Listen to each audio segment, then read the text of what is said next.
we are going to learn how to create a closed question. So we are going to our question bank, we are going to click on create a new question, and we are going to choose the embedded answers, the close. Okay, this one. We add.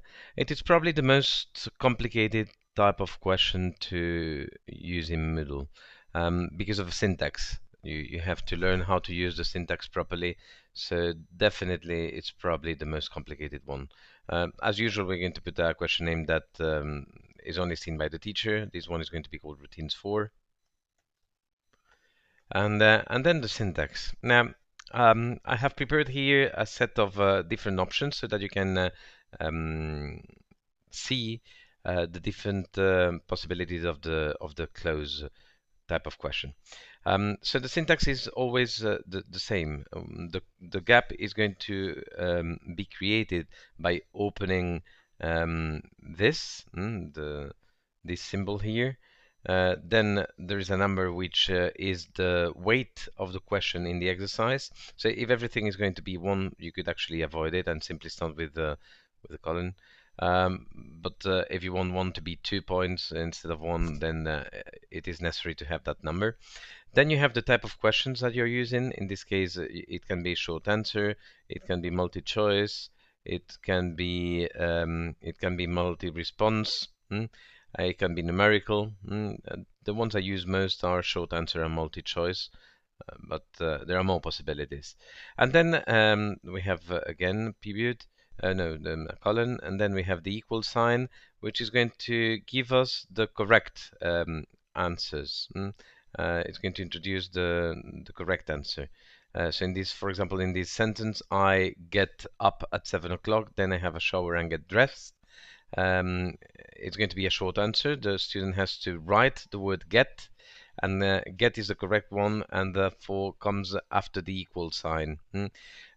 This symbol here is the one that creates the which offers the possibility to introduce other possible answers. And in this case, I'm also going to accept as correct with an equal sign the word wake. So the student can either write I get up at 7 o'clock or I wake up at 7 o'clock. Both are going to be correct. Okay. Any other option, any other answer will be considered wrong and give 0 points. Okay. Multi-choice implies that you're going to offer the student more than one possibility, and he has to choose from the possibilities you offer. Okay, it's going to be normally, unless you settle it otherwise, it's going to be a drop down list. So again, same syntax. We open, we put the weight, the type of question, and the correct answer, which in this case is have lunch. These are the symbol here introduces feedback. Okay, so if the student chooses have lunch, the feedback is okay. Then I'm going to introduce other answers. Other answers is if there is no equal sign or if there is no percentage are going to be considered wrong, so 0 points, right?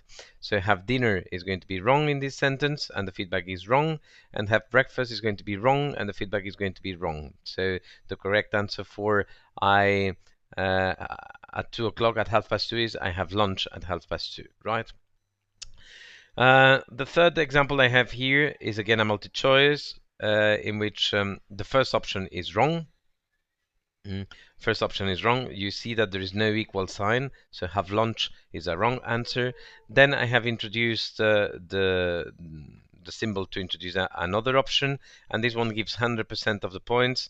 I have dinner, and it is okay. So the student has to choose between I have lunch at 8:30 p.m. or I have dinner at 8:30 p.m. And the second option gives the 100% points. The other one gives 0. Okay. In this case, the order of the question is always going to be have lunch, have dinner, in that order, because that's how I have settled it. In the fourth option, again, I have a multi-choice, but I've added the symbol _s, which implies that it is going to shuffle the order of the answers every time the exercise is open. So no matter how I write it here, the order is going to be different every time we open the exercise. So in this case, 0% points to wake up because it's wrong. I introduce a new answer, and it's going to be the correct with the equal sign, go to bed. It gives the 100% points. And then I've settled that another possible option that is going to give 75% of the points is going to be go to sleep, because I prefer them to say go to bed than go to sleep, right? So for the sentence I go to bed at 10 o'clock, they will have to choose that one.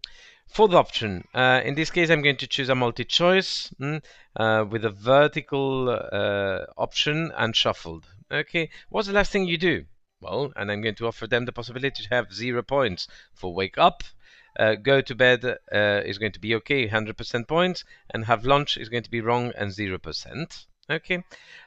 In the following one, it is also a multi-choice, but in this case it's going to be horizontal and shuffled. So instead of vertical, it's going to be horizontal, not vertical, horizontal.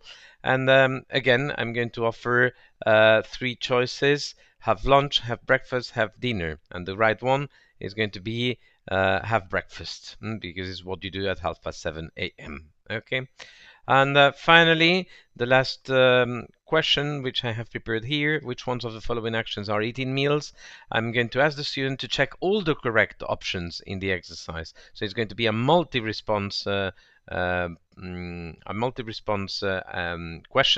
and it is going to be horizontal and it's going to be shuffled. So underscore HS. 100% points for have lunch, which is correct. 0% for have a headache. 0% for have a shower, and 100% again for have breakfast or have dinner. Let's see how these looks if we save it. We can also decode and verify the question, which will produce below the question the behavior for each of the questions that we have created. We can actually check here what we have told Moodle to do. So if you remember, my first one was a short answer, and it was 1 point.